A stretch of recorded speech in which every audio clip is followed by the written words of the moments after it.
do this film better and bigger since both of you are real and real life couples? Pressure, well, in every role and film and project, diba, there's always pressure. But I feel like, if in regards na, since couple kami, mas malalagdagan yung pressure. Siguro, ano doon, pero more of, ginagamit namin siya as advantage. Mas doon namin tinitignan kasi mas comfortable kami sa isa't isa. You know, we don't have to break the ice when it comes to doing scenes together.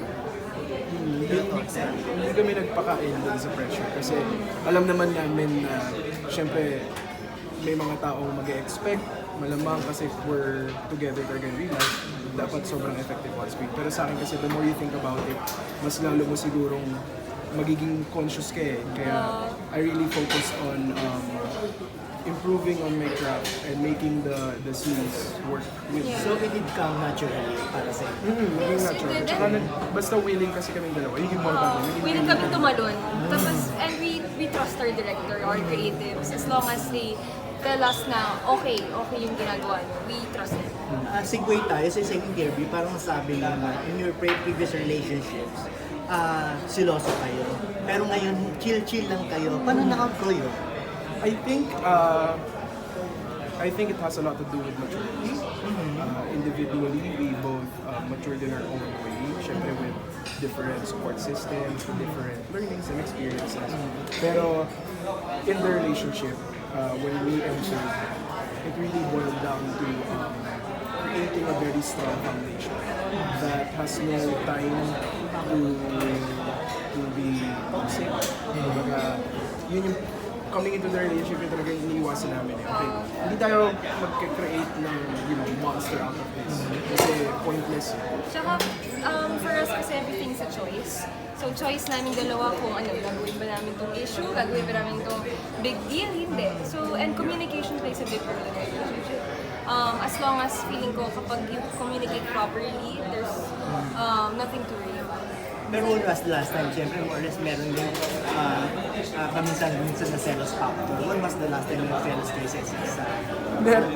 Ang pinaka sigurong selos na sa akin is usually joke time eh. Joke time lang. Gina-joke time namin. Siguro doon namin nadadaan. Pa-cute-cute lang. Kaya hindi lumalaki. Kasi Tsaka for us lambing lang siya. alam naman namin kasi na wala yun.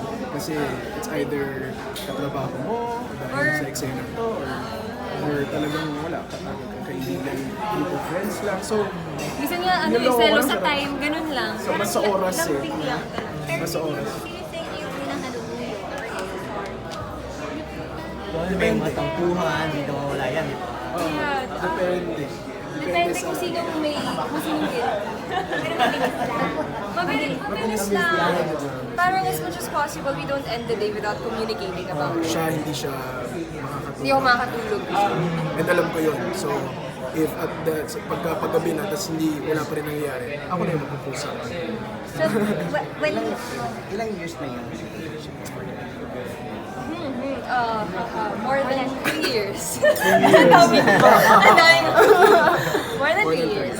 pero ang galing na parang paano kayo naman din sa point na we're ready to come out about our relationship? Siguro we just really got tired of hiding. And I feel like there's nothing wrong about it. There's nothing to hide naman, di ba? As long as we're professionals naman individually, we get to do the job right.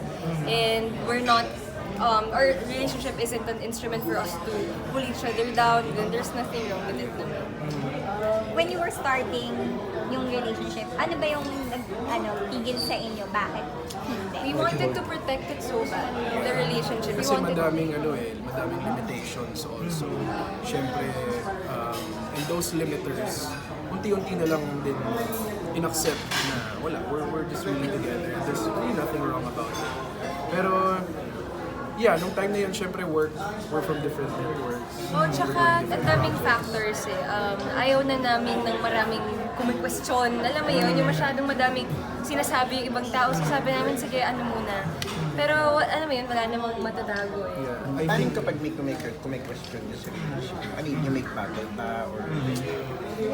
No, we don't na. We don't na. Ano lang talaga eh. Kasi confident kami sa isa't isa na we're good for each other. So, nothing to battle about. paano good for each other? Ano yung siguro yung about yourself na feeling mo mas nag-improve because of Khalil? The way I think, siguro, the way I think about things, the way my mindset changed because of Khalil. The way I see things, the way I see my, kung paano ko tignan yung pamilya ko, how I see my work. Before, I just work because this is my job. Now, I work because it's my passion. This is my craft. He taught me how to always see the bigger picture and how to balance things. Ako kasi, one thing I learned from my past relationships, even from church and from the teachings of my friends, is that we usually think, and yung mindset natin in approaching finding a partner and finding the love of your life is that you're looking for someone to complete you. Diba? It's always, I need someone to complete me, to complete ganyan, to fill whatever void is in your heart. But I believe in building yourself up so that you would be able to complement someone else. So I think we found each other at a time when we were both ready lang talaga to jump. Kasi ako, I was working on myself, my self-identity. I was working on my own mindset. I was, just trying to be as healthy as possible. Na walang toxicity kahit sa sarili. So when I met her, nag-share kami ng same energy. Tulungan kami. Tsaka diba mostly yung iba kapag like at our age, huwag kayong magaganyan, masisira kayo, magde-focus kayo. For us, yeah, for it was the other way around. It even helped us individually. Nag-inspire sa'yo sa akin. Paki-explain ka nga, kasi sa isang interview parang nasasabi mo, sa mga character traits na nagustuhan mo kay Khalil ay yung pagiging weird. Weird, yeah. Si Khalil kasi viewed siya ng tao as a very serious guy. He seldom shows his weird side sa mga his true colors sa mga taong pili lang. And isa ako doon, nakikita ko talaga kung yung switch niya na biglang okay, may ganitong side pala si Khalil. Ang ganda lang kasi nung balansa niya sa sarili niya. I think kasi Funny guy, promise. Hindi lang siya, he looks very serious and pero such a funny guy. Ikaw naman, ano yung trait na nagustuhan mo sa kanya? Gab, si Gab kasi nung una talaga. When I first met her, very strong kasi yung personality. So, akala ko ma-intimidate kasi very lang ako. I was very meek, yung natahimik lang. Kasi when I entered showbiz, I really changed demeanor.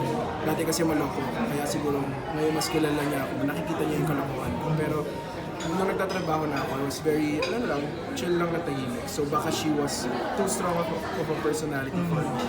Pero when I got to talk to her, she was such a sweet person. Not sweet sa pakikipagtulong sa tao, but just how she viewed everything with positivity, how she is towards people and towards her family. And when we became friends, parang every second with her was sobrang saya. Parang walang bahid ng negativity. Kasi nga, yung pag-isip namin agad when we started this whole thing together. Now, we're not here to fight. Hindi tayo naghahanap na relationship para maghanap ng kaaway. Hindi tayo nandito para magsakala. Yeah. Would you say that LSS is your love story? It's related, I guess. It's our love for music. Our connection through music. Dahil kami din, we're very big music fans. Musically inclined. As in, mahal namin ang OPM, mahal namin ang Ben&Ben. At yung storyang to, ang laki kasing bagay ng musika. So, Same thing with her personality. Kung kami na-in-love sa storya, kung paano niya ginamit yung musika para magpaibig. Thank you. Salamat, everyone!